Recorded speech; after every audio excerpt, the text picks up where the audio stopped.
সেইটো তেওঁলোকে ধাৰত চলিছে মানে সেইটো আপুনি সেইটো ধাৰ নহয় আচলতে তেওঁলোকে বুজি পোৱা নাই কংগ্ৰেছত মানুহ মোহভংগ হৈছে যেতিয়া এটা ৰাস্তা দেখি আছে যে গৈ আছোঁ গৈ পেলাই ৰাস্তাটো ৱাল এখন মাৰি থোৱা আছে কোনো কাৰণত ৱালখন পাৰ হ'ব নোৱাৰে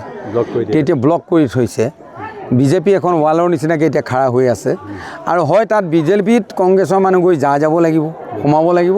আৰু নহয় বিজেপি কংগ্ৰেছে তাতে থমকি ৰ'ব লাগিব আৰু এতিয়া গহপুৰেই নহয় অসমত কংগ্ৰেছ থমকি ৰৈছে আৰু 8 মাৰ্চলৈকে ভূপেন বৰা ডাঙৰীয়াই কোৱাৰ নিচিনাকৈ বহু কংগ্ৰেছী মানুহ বিজেপিলৈ আহিব যোগদান কৰিছে গহপুৰত বিৰোধী শূন্য হ'ব আমি গহপুৰত বিৰোধীক এইবাৰ 10ৰ পৰা 12,000 ভোটৰ ভিতৰত আমি ৰাখিম এই জাবৰ আচলতে ধেমাজিৰ পৰা উঠি আহি লোহিত মুখৰ অলপ জাজিত ৰাখিছেহি জেঙত লাগিছেহি কিবা জবৰণ কুটুম নে কিবা এটা বুলি আহিছে এটা মই নাম নাজানো ভালকৈ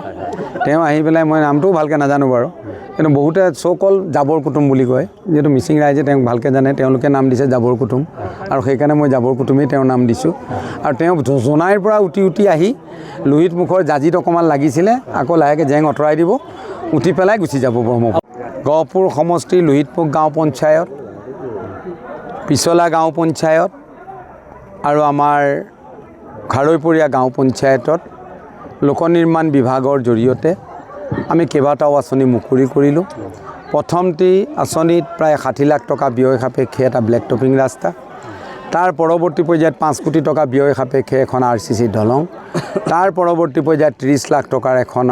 PWD ৰাস্তা আৰু এতিয়া আৰু 30 লাখ টকাৰ এটা খাৰৈপৰীয়াত আমি আৰম্ভ কৰিছোঁ তাৰ লগতে আমাৰ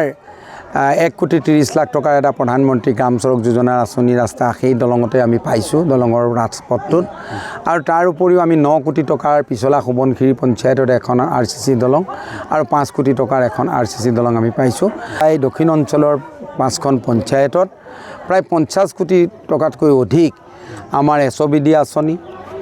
ৱৰ্ল্ড বেংক আৰু আমাৰ প্ৰধানমন্ত্ৰী গ্ৰাম চড়ক যোজনা আঁচনিত আমি ধনৰাশি পাবলৈ সক্ষম হৈছোঁ